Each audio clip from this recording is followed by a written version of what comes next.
Davood Roostaei was born in 1959 in a small town in the Iranian desert named Sarab. Translated into English, Sarab means mirage.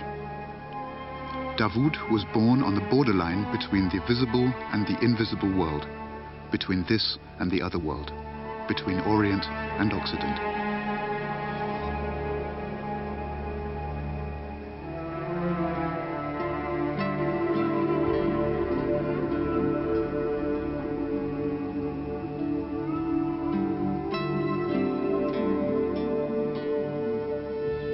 As a young man, he became active in the Iranian Revolution, but his joy of freedom was very short.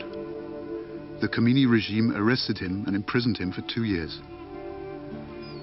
In 1984, he was able to flee the country and to get asylum in Germany. He continued his art studies and got to know his first Western role model, Salvador Dali.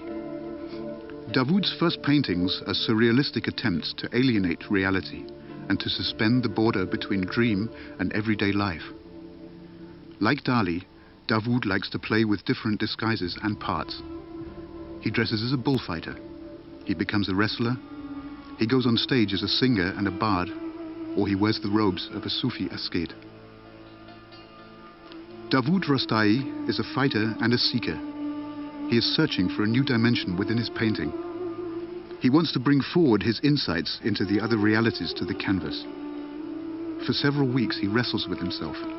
He is under pressure, but suddenly his creative energies get free. During an ecstasy of creative genius, he accomplishes his first crypto-realistic picture called Arena. Here is the bullfighter again, reborn as an artist. His new arena is the battlefield of art. Crypto-realism is not a new style. It is not a new vogue, and it is not a new direction. Crypto-realism is a new method of making the invisible visible, of combining physical and metaphysical dimensions and to overlay different layers of significance, one upon another. Davood no longer uses brushes or pencils. Like a matador, he relies on the concentrated energy of his arms, hands, and fingers.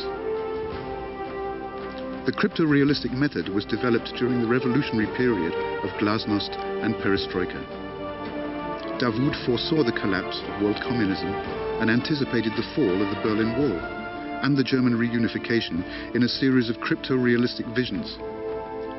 The aperture of the Brandenburger Tor opens the view into a new world of peace and hope.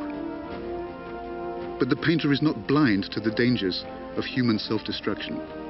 Several warning pictures brandmark the catastrophe of Chernobyl and the perils of the atomic armament race. The picture of a starving child in Africa belongs to his most touching oeuvres. At once we understand, this is our own child, and we are ourselves responsible for his hunger. Davood portrays famous contemporaries like Genscher, the architects of German unity, like the Clintons, like the Princess of Monaco or Lady Di, but his portraits are not always flattering. They are reflected images of the age, but also of the transitoriness of all human ambitions and endeavors. But there are also some positive counterparts, like the present Pope or the Pakistani Sufi singer Nusrat Fateh Ali Khan. But Davood turns much more credence to the philosophers, poets and prophets who taught the fundaments of humanism to the whole of mankind. From the German philosophers Nietzsche, Hegel and Kant, he went back to the trinity of the Greek masters, Socrates, Plato and Aristoteles. When he portrayed Plato like a mystical saint on golden ground, he admixed real Greek soil to his color. Davood Roostaei is the only present artist of international reputation who puts religious questions into the center of his creative urge. He jumps across all denominational limits. As the first painter of the art history, he figures the mystical unity and variety of the world religions.